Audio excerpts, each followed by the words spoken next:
안녕하십니까. 저는 페이레 기독학교에 다니는 4학년 1반 열정적인 현재입니다.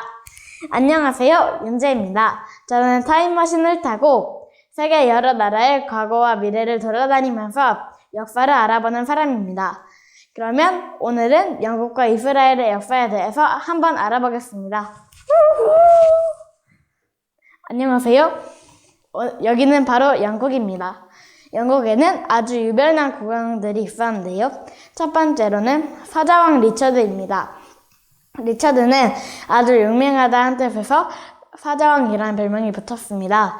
그는 십자군 전쟁에 나가고 싶어 해서 왕이 되자마자 십자군 전쟁에 나갔고, 그리고 이스라엘 군대와 살라딘과 싸웠습니다. 그리고 그는 아주 용맹한 사람이고 열심히 싸우는 사람이기도 했지만 좀 이기적인 모습도 있었습니다. 그래서 그는 함께 동맹을 맺었던 프랑스 국왕과 오스트리아 공작과 싸워서 멀어진 것도 있었습니다. 원래 친구처럼 같이 싸우려고 했지만 원수처럼 서로 미워하는 사이가 되기도 했습니다. 그가 전쟁을 마치고 오스트리아를 거쳐서 자기 집으로 돌아오는 길에 오스트리아 공작을 만나게 되었습니다. 오스트리아 공작은 리처드가 자신에게 한 일을 아주 생생하게 기억하고 있어서 리처드를 아주 높은 탑에 가두고 납니다. 그리고 영국의 모든 국민들은 리처드가 죽었을 것이라고 생각했지만 그의 아주 친한 친구 블론델만은 리처드가 죽지 않을 것이라고 생각했습니다. 그래서 유럽의 모든 나라들을 돌아다니면서 성과 감옥들을 찾아보았는데 리처드는 아무데도 없었고 그는 결국 포기하고 말았습니다. 그리고 바위에 누워서 그린 플리브스라는 영국의 민요 한 소절을 불렀는데 두 번째 소절이 어딘가에서 또 들려왔습니다. 블론델은 그냥 내 귀에 들리는 거겠지 하고 세 번째 소절을 불렀는데 또 어디서 네 번째 소절이 들려오는 것이었습니다. 그래서 그는 저기 높은 탑을 올려다봐서 거기에 리처드가 있는 것을 발견했습니다. 그래서 오스트리아 공작에게 몸값을 주고 리처드를 데려오고 맙니다. 리처드는 아주 위대한 왕이었지만 그 왕위를 노리는 사람이 있었습니다. 그는 바로 리처드의 막내 동생 존이었습니다. 존은 형보다 뛰어나지는 못했지만 자신이 영국의 왕이 되겠다고 생각을 했습니다.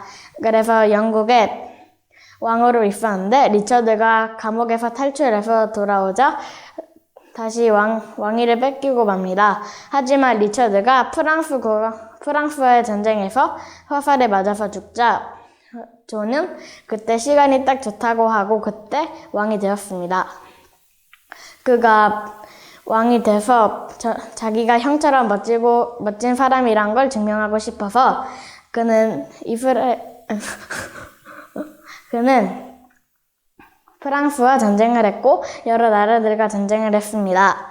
그래서 그는 전쟁을 하기 위해 나라의 귀족들로부터 세금을 걷는데 너무 세금을 많이 걷어서 백성들은 점점 힘든 생활을 하고 귀족들은 마그나 카르타라는 영국 대헌장을 존 왕에게 주었습니다. 거기에는 왕이 마음대로 사람을 잡아가거나 필요 없는 세금을 거둘 수 없다는 내용이 적혀 있습니다. 그래서 거기에 서명을 하고 결국 마그나 카르타에 따르게 됩니다. 마그나 카르타는 지금까지의 법에도 많이 사용되고 있습니다. 다음은 로빈 후드 이야기인데요. 로빈 후드는 유명한 사람이어서 여러분 중에서도 읽어보신 분도 있고 그리고 어디서 들어보신 분도 있을 것입니다. 로빈 후드는 존 말고 리처드 왕에게만 충성을 다했고 그리고 여러 사람들에게서 거둔 세금을 뺏어서 가난한 사람에게 나눠주던 사람이었습니다. 그는 우리나라의 홍길동과 같은 사람이었습니다. 그는 노팅엄의 치안관 같은 사람들에게서 돈을 뺏어서 많은 가난한 사람들에게 나눠주는 착한 사람이었습니다.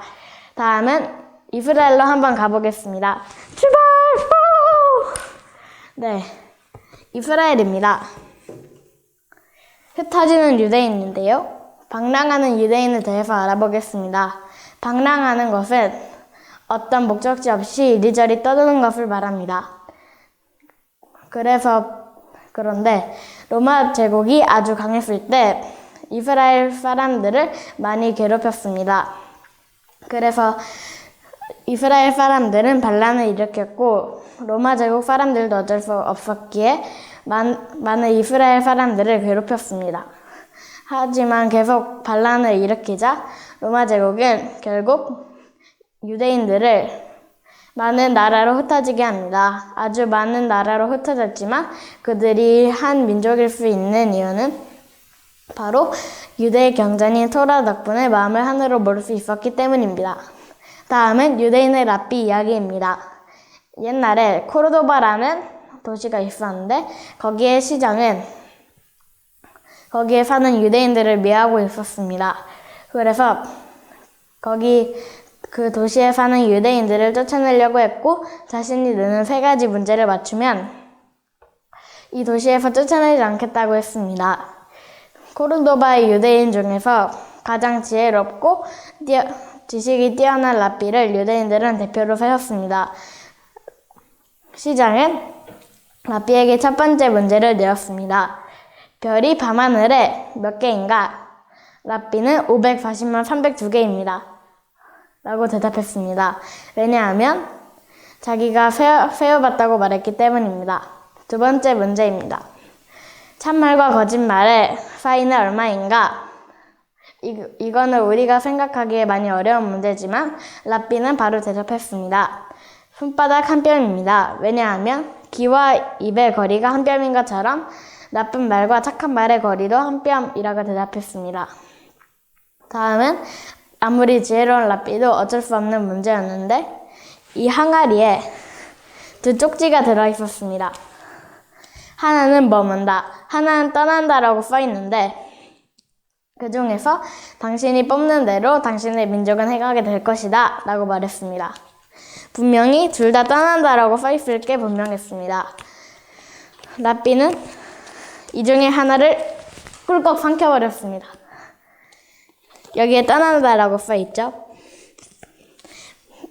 네, 이 배에 들어있는 쪽지는 바로 머문다입니다.